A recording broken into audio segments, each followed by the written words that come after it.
Na mubashara mtazamaji kutoka katika chumba cha matangazo, ikiwa ni tarehe 7 mwezi wa 9 mwaka 2022 katika jiji la Nairobi. Kwa sasa kuna kijibaridi, sijui sehemu unakotoka au kaunti unayotoka hali ya anga iko namna gani. Bila shaka katika chumba cha habari tuna mengi ambayo tunazidi kukuandalia kwa minajili ya wewe mtazamaji wa runinga ya TV47. Bila shaka kuanzia sasa hadi mwendo wa saa 7:30 saa 7 nitakuwa na kufahamisha mengi ambayo yamejiri katika maeneo mbalimbali humu nchini.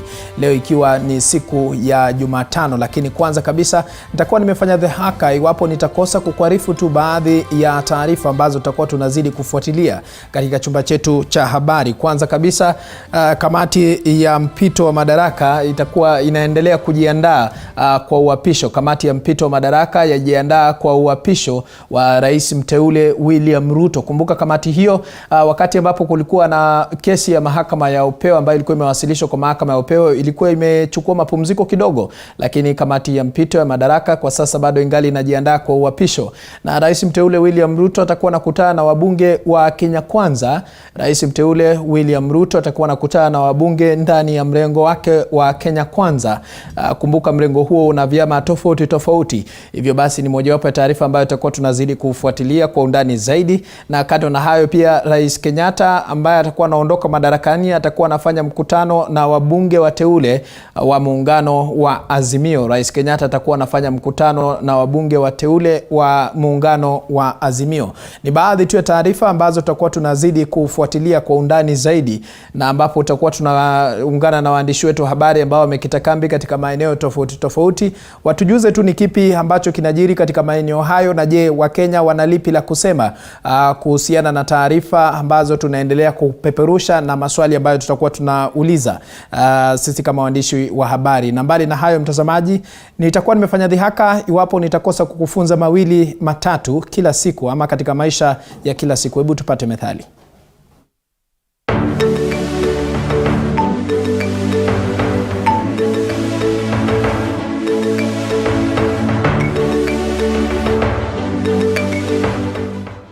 Methali ya leo: kuwinda ndovu kwa gombori ni kutafuta hatari.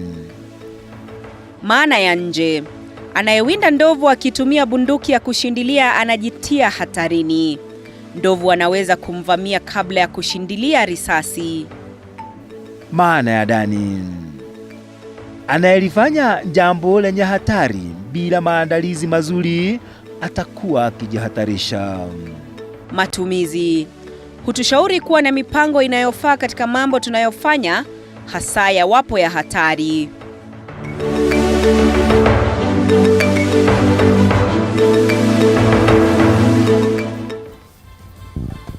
Bila shaka mtazamaji, wanasema chukua hadhari kabla ya hatari.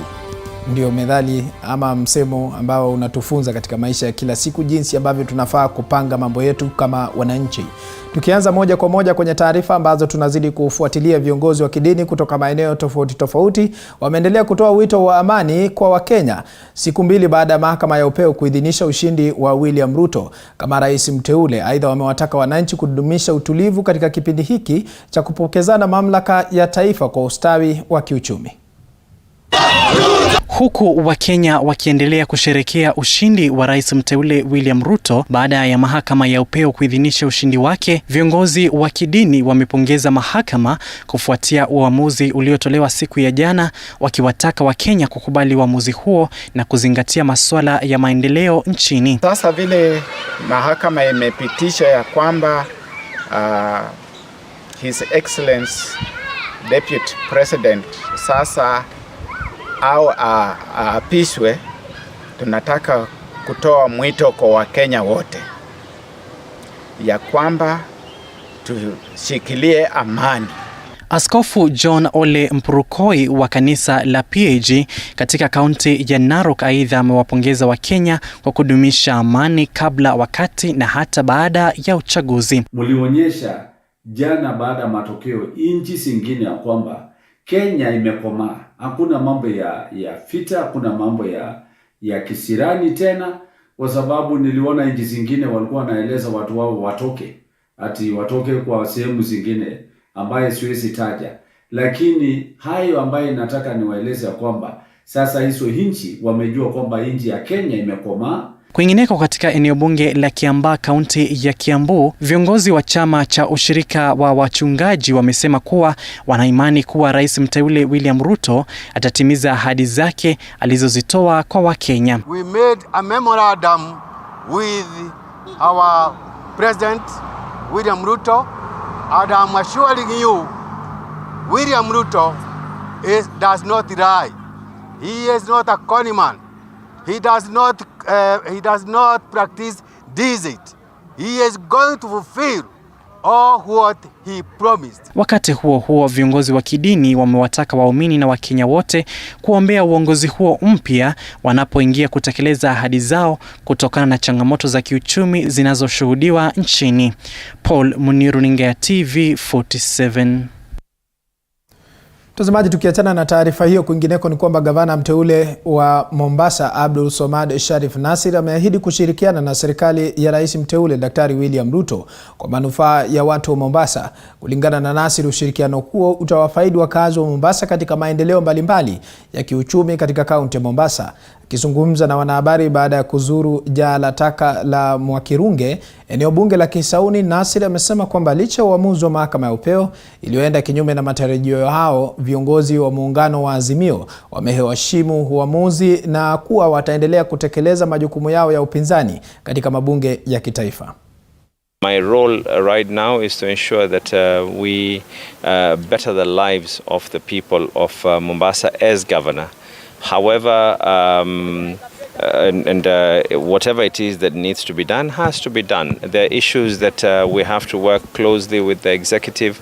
Matters of returning port services back to Mombasa would be faster if it is done with support of the executive. Matters of the special economic zones and the industrial parks, these are in our manifestos. Of course, they will work better.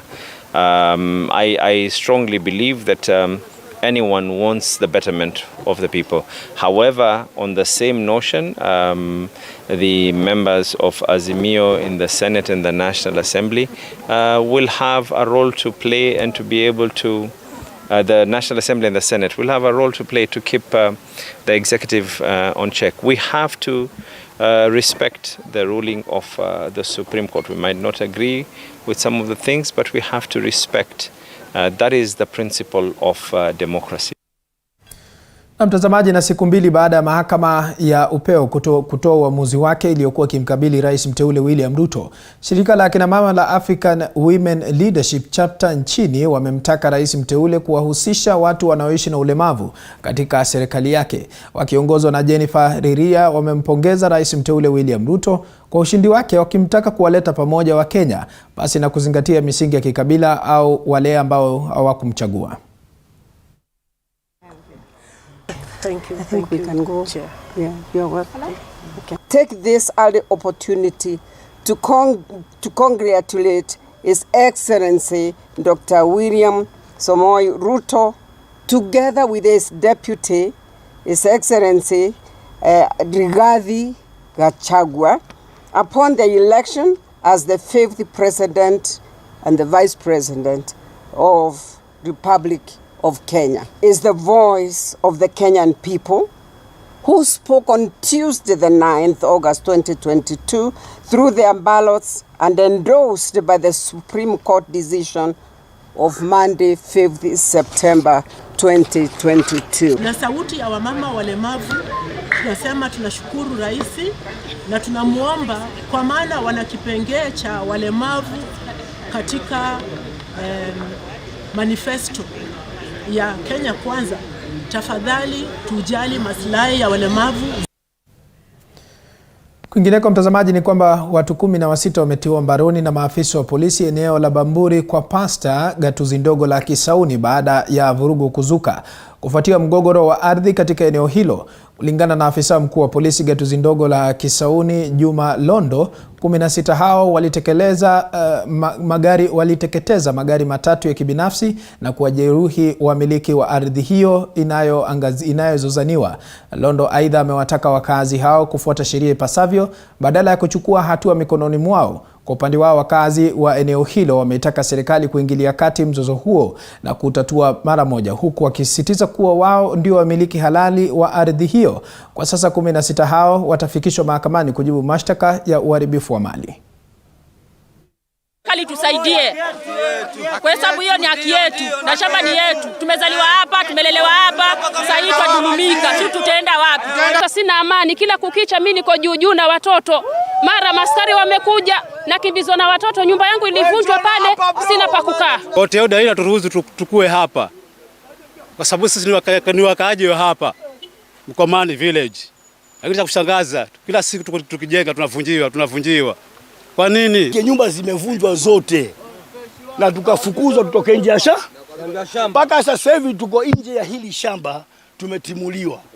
Wanaoishi ni wao sasa, wanachimba misingi hapa kwa nguvu na askari. Shamba lako wajenga na askari? Lako kweli? Wewe kwa kodisha askari uje ujenge kwa shamba lako?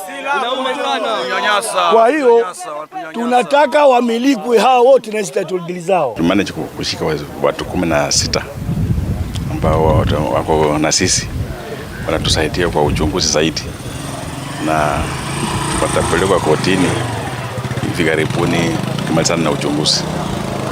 Kwa makosa ya ile tutapata watakuwa wamefanya.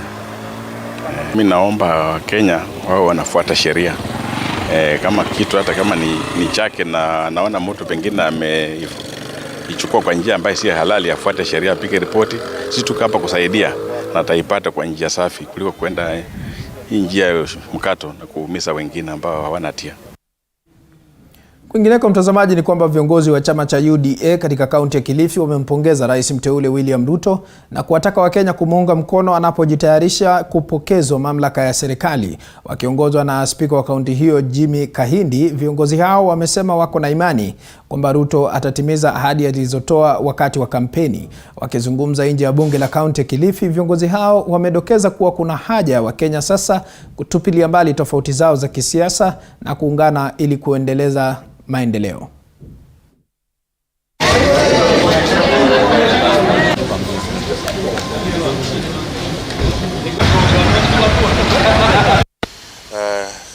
Kule Karen tukisubiri ile ruling ya jana, mpaka ilipotoka ilikuwa ni shangwe na vigelegele, na hili ni historia ambayo imejiandikisha katika nchi yetu ya Kenya. Leo tuko hapa kwa sababu tunasherehekea kama wakazi wa Kilifi, na tunamshukuru Mwenyezi Mungu kwa sababu yale yote ambayo rais wetu William Ruto amepitia ni kwa mapenzi ya Mwenyezi Mungu, ndio amemteua akamfanya kuwa rais wetu wa 5. Mimi hata sitasimama hapa nikiwa na shauku ya yale aliyosema kwamba atayatimiza. Cha muhimu ni kwamba Wakenya wote tunafaa tuzidi kumwombea kwa sababu hii serikali ameichukua kwa wakati mgumu sana, na yale ambayo yako mbele yake ni mazito. Sisi kama Wakenya tunafaa tuje pamoja sasa, tuweke misingi yetu ya kisiasa mbali, tuweze kushirikiana kama jamii moja ili tuhakikishe ya kwamba tunamsaidia rais wetu kimawazo, kimaombi na kadhalika, ili tuhakikishe kwamba anapeleka Kenya yetu mbele. Na nataka niseme kwamba moja, nilivyosimama na wewe na tulivyosimama na wewe, timu nzima hii yote, sasa kwa furaha nyingi tunataka kusema pia tuko nyuma yako, na kusema kwamba kusimama na wewe kulifuatia ndoto zako. Zile ahadi ambazo walikuwa nazo kwa Wakenya kwa ujumla, na hasa sisi wanawake. Tulipokuwa pale Kasarani tulisign women charter, na katika hiyo charter ilikuwa tumesema ya kwamba serikali ikiingia itaangalia 50-50 kwa wanawake. Na kwingineko, mtazamaji, ni kwamba mamlaka inayoendeleza utafiti wa uvuvi nchini likishirikiana na Wizara ya Kilimo, Ufugaji na Ustawi wa Uvuvi limeweka mikakati zaidi kuhakikisha ustawi wa uvuvi nchini. Akizungumza na wanahabari wakati wa kuwapa mafunzo wavuvi huko katika kaunti ya Mombasa, Daktari James Mwaluma kutoka idara ya utafiti ya ubaharia nchini amesema kuwa mafunzo hayo yatawezesha wavuvi hao kuelewa sheria za uvuvi, ubaharia pamoja na manufaa ya uchumi samawati. Mafunzo hayo ni mojawapo ya mradi wa Rais Uhuru Kenyatta wa kutaka vijana 5,000 kupata mafunzo ya uvuvi katika miaka 5 ijayo.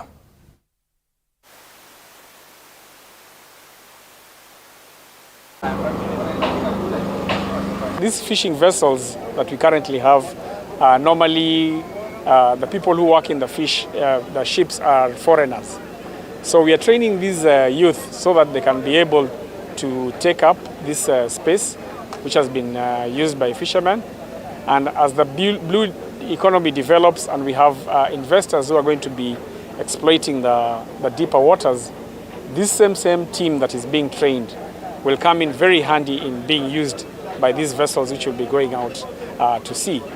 Already this training will give them certificates which are offered.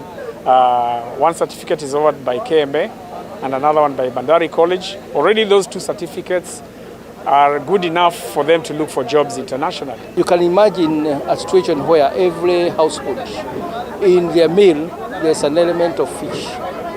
That can have a very big impact on the health of our community.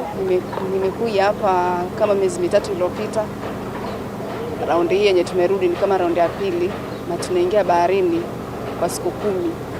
Tunaenda kufunza mafunzo mbalimbali kama kuvua samaki na mengineo. When they come back, the skills and the knowledge that they would have collected or picked from the sea, and also just since the trainings began, because they had to be trained on how to identify fish, how to measure fish, how to record this fish, going to the STCW where it's about safety and procedures, how to swim, how not, to safety in the vessels. So when they come out, they'll be real fisher crew. They can work on vessels in many capacities. Bila shaka mtazamaji, ni mradi ambao unatarajiwa kubuni nafasi za ajira miongoni mwa vijana. Tukiachana na hayo, tukivuka katika kaunti ya Meru, mwanahabari wetu John Javakiani alitangamana na wakazi wa kaunti ya Meru kuhusiana na ushindi wa William Ruto. Hii hapa taarifa. Nama, asante sana na kupata kwa njia iliyo safi kabisa hapo Kirobi. Hapa nipo katika kaunti ya Meru na bila shaka kumekuwa pia na sherehe mzo hapa katika kaunti hii. Waliokuwa na piga burudani baada ya kutawazwa ama ushindi wa William Samoei Ruto. Walipiga firimbi, vinubi pamoja pia na tarumbeta ziweza kupigwa hapo jana ili kuashiria pia ushindi. Na bila shaka baada ya sherehe, bila shaka mwananchi wa kawaida huwa anajiuliza maswali, sasa yule ambaye tumeweza kumchagua analipi ila kumsaidia katika shughuli zake za kila siku ili kuinua uchumi ambao kwa sasa unaonekana umelemaa kabisa katika nchi yetu ya Kenya. Na bila shaka kupiga gumzo na wenyeji hapa katika kaunti ya Meru, ningetaka pia niweze kusikia kauli zao. Wana matarajio yepi kuhusiana pia na rais mteule ambaye kwa sasa anatarajiwa kula kiapo siku ama tarehe 13. Na kwanza ningetaka kwanza nisikie kutoka kwako. Kwanza karibu tena sana katika TV47. Unalipi la kusema kwanza kwa rais mteule? First of all, I would like to congratulate the president-elect, His Honorable Ruto, for garnering the presidency. Kenyans have a lot of expectations, and even the people of Meru have a lot of expectations from the president. We need to see the cost of living being addressed, the issues of basic commodities, issues like the unga. Kenyans have always been complaining. What has been going on. We need the issues of fuel to be addressed. Kenyans generally have a lot of expectations from the president-elect. We need to see how we'll address the issues of the youth, the unemployment, and the issues of bringing all Kenyans together. Because now there are people who did not vote for Ruto. There are others who voted for Azimio. We need to see how we'll be able to bring the country together. Yeah. Asante sana. Tupate kauli ya mwingine hapa. Labda tumeshuhudia rais mteule William Samoei Ruto, kesi ilikuwa imemwandama, lakini kwa sasa anaonekana atavaa yale magwanda ya kuwa rais wa Kenya. Wewe unalipi la kusema na matarajio yako ni yapi? Asante sana. Kwa majina naitwa Nicholas Kamencho, na nichukue nafasi ama fursa kushukuru sana na kumpongeza rais mteule, kwa sababu tumeona jana alitangazwa akiwa the president elect, na tunashukuru Wakenya wote kwanza kabisa kwa sababu ya kudumisha amani. Hilo ni jambo la muhimu zaidi. Na sasa haswa sisi kwanza tukiwa wakaaji wa Meru na haswa vijana, mimi nikiwa kiongozi wa vijana, ninashukuru sana kwa sababu kuna yale matarajio ambayo tumekuwa tukitarajia na rais mteule His Excellency Dr. William Samoei Ruto. Kuna yale alituahidi, alizunguka Kenya yote akiwa anakaa na watu akiwauliza yale wanaotarajia iwapo atashinda. Tunashukuru sana kwa sababu hayo yote aliyoyaweka kwa manifesto yake, na tunapongojea aapishwe tarehe 13. Tunashukuru sana kwa sababu tunajua sasa ataendelea sasa kuimplement ile manifesto yake. Ile sana sana itasaidia mtu wa chini, mama mboga na watu wa bodaboda na mtu wa kawaida kupitia ile manifesto yake ya bottom up. Tunamshukuru sana na tunashukuru pia viongozi wengine wote na haswa vijana palipote walipo Kenya hii kwa sababu ya kudumisha amani. Tunashukuru sana kwa sababu tunaona sasa bei ya vitu itaenda chini na the cost of living will be good and we are very happy as Kenyans. Asante sana. Labda swali moja kabla sijaingia kwa mheshimiwa, kuna ili swala la uongozi katika kaunti ya Meru. Tumeshuhudia kwamba kipindi cha Jubilee kaunti ya Meru imekuwa pia na mawaziri wawili na pia na makatibu wakuu. Labda nafasi ya kaunti ya Meru katika serikali ijayo unahisi watawekwa katika nafasi gani? Nianze na kusema kwanza kabisa tuna imani sana na hii serikali ya William Ruto kwa sababu tunajua amekuwa akitembea na watu wa Meru vizuri. Na sana sana nikiangalia wale ambao wanaweza pata viti ambavyo vikubwa vya kuwakilisha wa Meru, tuko na mmoja ambaye alikuwa seneta wa Meru ambaye ni mheshimiwa Mithika Linturi, amekuwa akiongoza wa Meru na yeye alikuwa ameongoza hii siasa ya Kenya kwanza hapa Meru. Na tumejua vile vile kiongozi wetu ambaye ni president elect William Ruto amesema atachagua aswa sana wale wanaangalia mambo ya miraa kutoka hii kaunti ya Meru. Kama ni ambassadors atachagua kutoka hapa ndio waweze kuangazia vitu ambazo wanajua.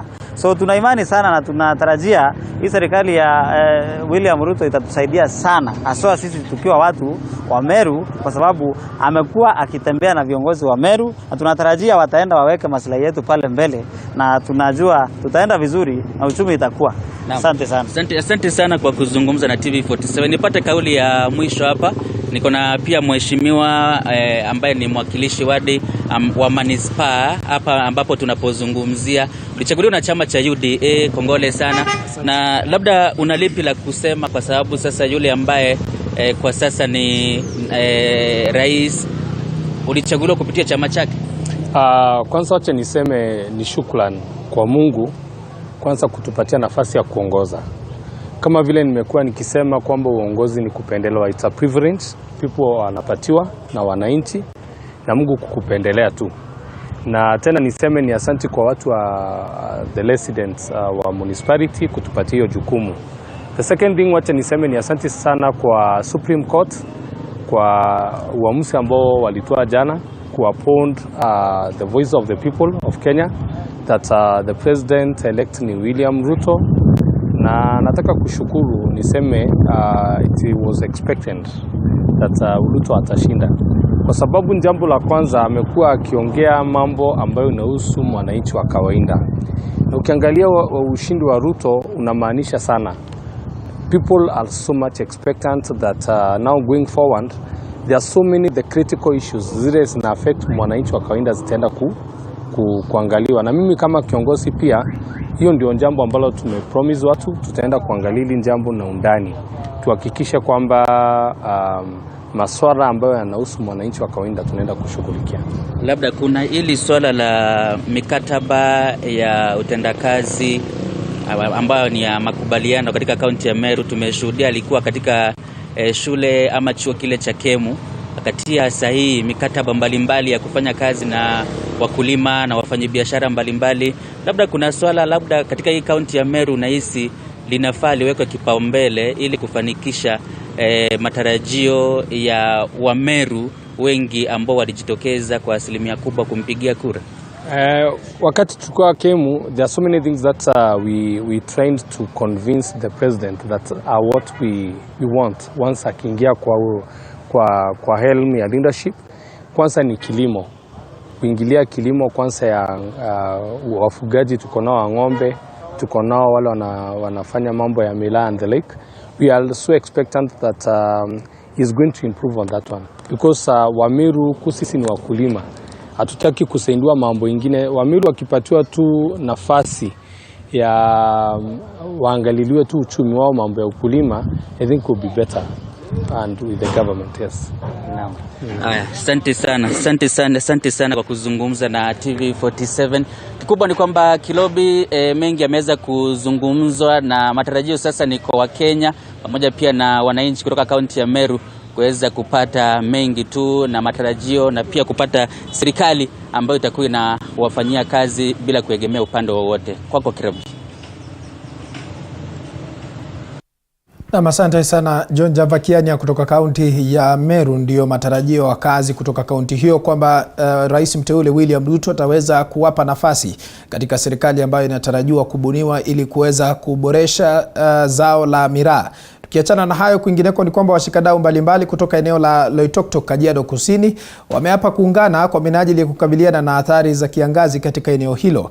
Wakizungumza katika mkutano ulioandaliwa katika shule ya upili ya wasichana AIC Loitoktok, wakiongozwa na mkurugenzi wa elimu katika eneo hilo la Kajiado Kusini Peter Bata, wanasema kwamba mashirika yanapaswa kuungana ili kukabiliana na janga la kiangazi ambalo kwa sasa limeathiri zaidi ya watoto 400 ambao hawajaweza fanikiwa kurejea shuleni kutokana na baa la njaa. Aidha, wamelipongeza shirika la Mlima Kilimanjaro Child Development Program kwa kujitokeza na kuwasaidia wanafunzi kwa chakula ili waweze kuendelea na masomo.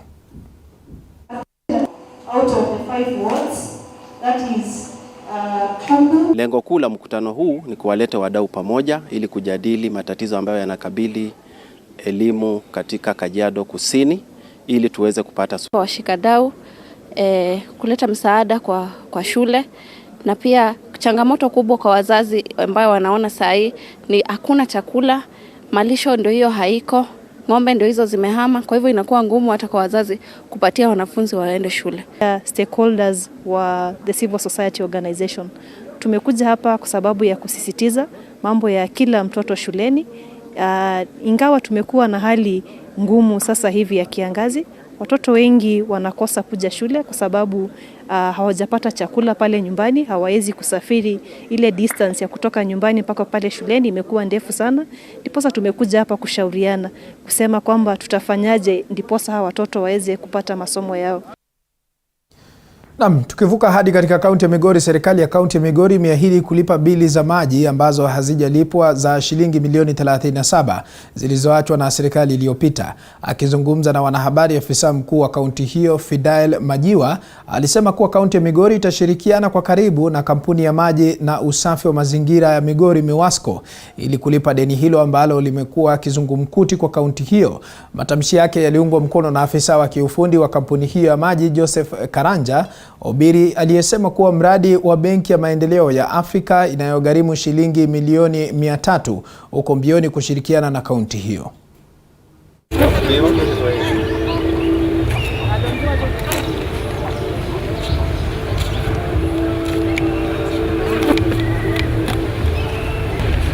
Say that we had a serious discussion with His Excellency the Governor Dr. Chilayako about a lasting solution to the water challenge. And what is there is that if you look at the terrain in Migori, it's kind of hilly because from Oyani we have to do double pumping, unlike areas like Nyeri whereby they use the gradient to be able to supply water. So that means our bills get to be very, very high because of the double pumping, because of the hilly terrain that the pipes have to navigate. But one of the solutions is that we have identified other boreholes within town that have very good water. So basically with that done after the supplementary. Now we have the World Bank, that's African Development Bank project, that's the last mile project, which is able after the completion to give us about around 3,000 connections in Migori town and 1,000 in Isbania town. Now in Migori town, already the project at 54%. They have done 92 kilometers. They have already done 2 tanks, that is one at Magina and Magina Secondary School and another one at Ugari Secondary School. The one at